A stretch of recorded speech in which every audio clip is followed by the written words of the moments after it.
Hey Exiles, Chronic Painless here with the Week 2 update for my Blade Vortex League Starter build guide in patch 3.27. In this video, I'm going to go over how I have incorporated the new Lost Unity Ring and its Herald of the Hive into the build, talking about the things that you might need to remove to make room for it, how you can get that mana reservation you're going to need, and how to scale it. When I started recording this video, it was going to possibly be a two-parter where the second part was going to be devoted to going through the different domains of late game investment and how you can specialize yourself into each one. But that turned out to be well over half an hour long on its own. And so I'm going to save that for another video I hope to get out this weekend. This new Lost Unity Ring and the Herald of the Hive it provides are something that I tested last week to see if I could get the actual Hive pulse damage to be relevant. I figured if it was ever going to be, it would be in my current setup because I am very invested in that generic damage for the sake of my barracks explosions. However, in my testing, I could not get the pulse to be at all relevant compared to my BV's DPS. It was doing seemingly about as much damage as the ignite from my BV, which I'm only getting from Shaper of Flames and not really scaling at all. And so maybe in future leagues, this could be something if it's available early enough that the damage might be relevant. But at this point, my BV was already far too powerful for the Herald of the Hive pulse to even register. What was able to register, though, was the buff that it provides. This 3% more damage per herald affecting you is something that we can certainly take advantage of, especially with some herald buff effect. And I've actually gone all in on it to see how it feels, getting all 6 heralds, including the Herald of the Hive, and getting a bunch of herald buff effect. I still did not opt for the Lycia Ascendancy, the bloodline there, because I need all of my Elementalist ascendancies right now. They're all too crucial. The Shaper of Flames and Shaper of Storms are giving me my infinite explosions. The Golems are providing AoE, speed, tankiness, they're too much utility. And of course, if I were to give up the Bringer of Ruin Ascendancy, then I would be kind of cutting the Lycia Ascendancy at the knees because I would be losing that huge 66% increased Herald buff effect that we would want to be getting the more effect of. And this is not something that I could solve with a Forbidden Flesh and Flame very easily for reasons that I will explain later on in the video when I'm talking about how I am using Bone Offering to fill out my attack and spell block. But I'm getting ahead of myself. Let's keep talking about the Lost Unity. In order to get this to work, of course, you're going to want to run a lot of heralds, which means you're going to run into some gem slot pressure, and you're going to have to make some cuts. First on the chopping block would be Arcane Surge, if you are still running that. It's quite nice, but having it as a support on our BV means also having to run another version of it elsewhere, and with the 8-link helm, you are running out of support slots as it is. So even though it would rank up there among the highest damage supports, it's not in the top 2 because of course we have to use Unleash.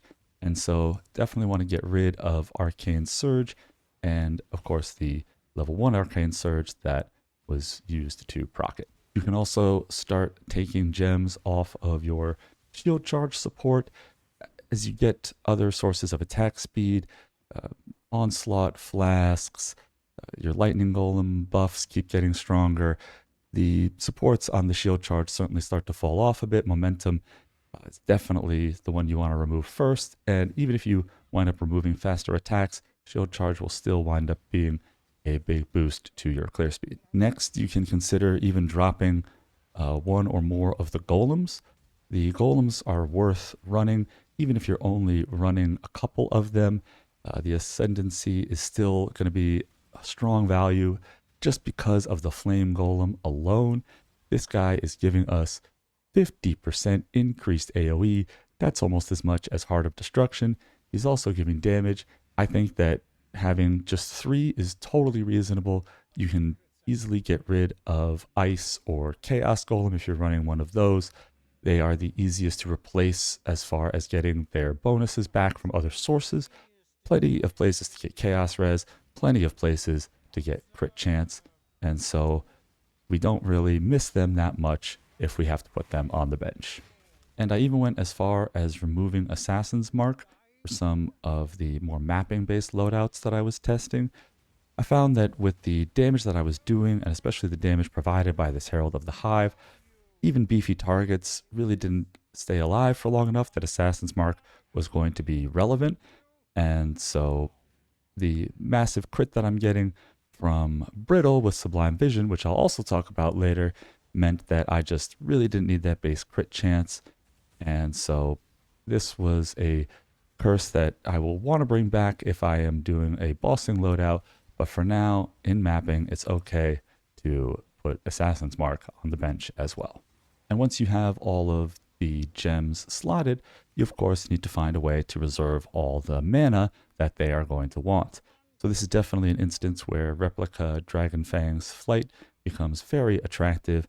You're going to want to put the passives on the tree, the Herald reservation nodes, even maybe some of the other general mana reservation efficiency nodes, and you might even want to opt for a rune graft of treachery.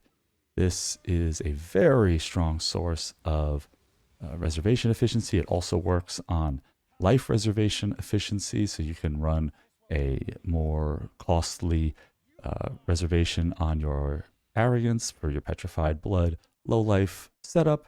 But there are 2 things you absolutely do not want to do if you are going to be running the rune graft of treachery, and that is utilize Zealotry and Purity of Elements. Giving the enemies our auras isn't that bad if we're just using things like Grace or Hatred or even Haste, but Zealotry will give bosses the ability to constantly summon consecrated ground on themselves as they hit your golems, and so that can be quite dangerous. You know, you wind up having to run a frost bomb, and then you're not saving gem slots anymore. And trust me, this is a huge amount of regen that they can get. You do not want to be giving enemy bosses Zealotry aura. But what would be even worse would be giving your enemies Purity of Elements. This would make them immune to all ailments, which is the core of what this build is using to output its damage, between the shocks, the brittles, the bone chills, and of course freeze as a layer of defense. All of those will be erased if you use a rune graft of treachery while trying to run Purity of Elements, so make sure you avoid that pitfall. It's one of the few ways that you can actually brick the build. So now that we've got the Herald of the Hive active, what can we do to scale it a little more?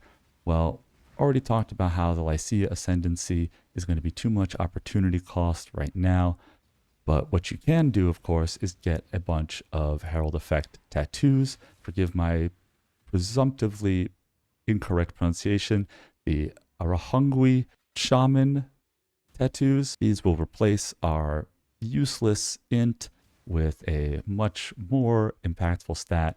And the key here, though, is that this Herald of the Hive has breakpoints.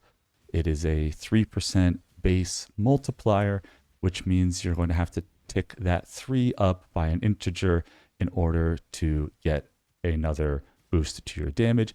It doesn't seem to add up all the effects and then apply the percent increased effect. It seems to only apply to that first 3% and then stacks additively after that. So in my case, I have buff effect of 170% increased effect, which is turning the 3 into an 8, getting just over that 1.67 that you would need. Sadly, the Herald Ascendancy is giving us 66% buff effect, which is 1% short of the breakpoint, and so had to get 1 extra tattoo. But once I got that, I did see the damage actually tick up, and so make sure you're keeping that in mind as you're finishing off your tattoos. And that's really all you need to do in order to incorporate this ring into the build. Of course, you'll want to grab Elemental Weakness on your Herm Sorrows if you haven't done so already. And this is giving me right now about 48% just more damage. This is fully generic damage, so it's applying to my BV as well as my explosions.